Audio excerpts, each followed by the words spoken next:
dialogue with terrorists. It sounds peaceful until you ask who's sitting across the table, because behind that word dialogue, there are coffins of soldiers, of policemen, of children. In Peshawar, Pakistan's power corridors echoed with a different kind of message. Not reconciliation, but reckoning. The military's voice was firm. The era of hypocrisy is over. You cannot talk peace with those who once turned classrooms into graveyards. The illusion of peace through talk has always carried a darker motive. Political convenience dressed as compassion. It is easier to preach dialogue than to enforce discipline. It's easier to sound humane than to admit weakness. And that illusion has cost Pakistan thousands of lives. For years, militants found not only hideouts but sympathy. They were protected by slogans, sustained by patronage, and justified through confusion. Terror returned not by accident but by design. Governance collapsed where politics became survival, and those who resisted were branded as aggressors. Today, the line is clearer than ever. Pakistan's institutions have said that they will not become collateral to anyone's ambitions. The state and its 240 million people cannot revolve around the whims of a single man, especially not one who allowed terrorism to breathe again. And so the nation asks, who reversed progress because an operation didn't suit their politics? Who changed the government because it refused to play along? And who still echoes a narrative that weakens the state while empowering its enemies? At the center of that question stands Imran Khan, the former Prime Minister and the founding chairman of PTI governing KPK, whose calls for dialogue with militants now define Pakistan's most divisive security debate. His critics, including the military, say that this approach blurred the line between reconciliation and surrender, confusing the public while fueling extremism. The cost of that confusion is visible everywhere, in the graves of officers and the ruins of schools. Politics, once meant to represent the people, has now become a shield for self-preservation. Smuggling routes, illegal trade, and corruption pipelines are now treated as sacred, even more than the safety of citizens. The system rewards defiance and punishes clarity. When smuggling is stopped, slogans rise. This terrorism exists because of the uniform. When accountability is enforced, the cry becomes its political victimization. But behind those phrases lies a truth. This isn't resistance, it's blackmail. And that blackmail, the military says, will no longer work.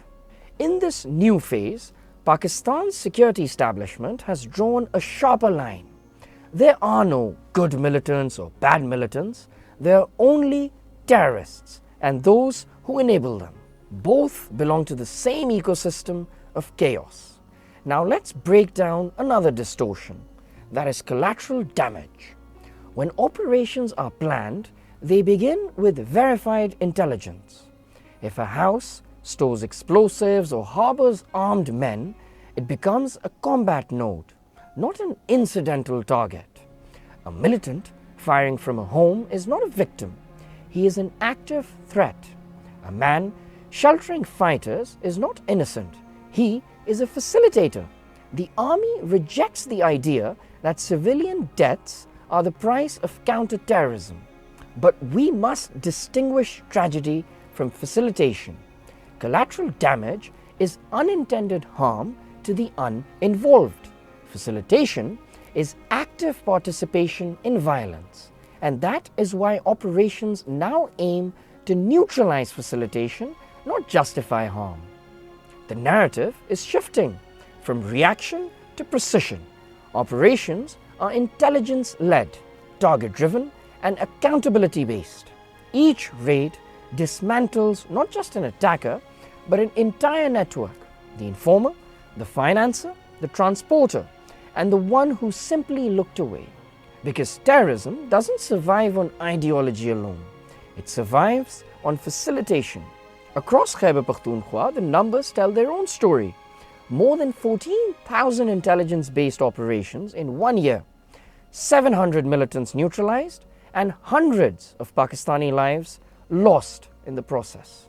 This isn't just a conflict of bullets, it's a conflict of intent.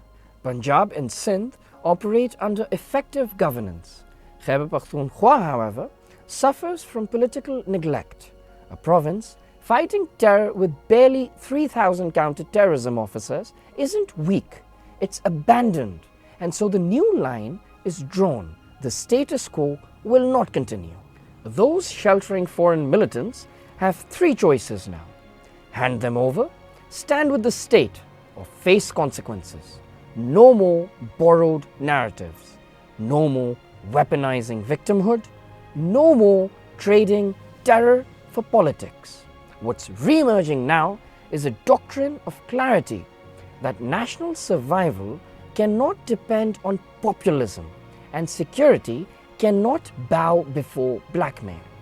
Facilitators will now be treated as terrorists. Politics will no longer hide behind slogans of peace, and the illusion that dialogue can coexist with denial, that illusion is now over, because terrorism feeds on division. And Pakistan's only defense is unity, not as a slogan, but as discipline. In that unity lies the question that defines every nation at war with chaos. Would you talk to those who killed your children? Or would you stand with those who still guard them? That's all for today, folks. I'm Dayan Rahmani, and this is Policy Wire. Stay tuned.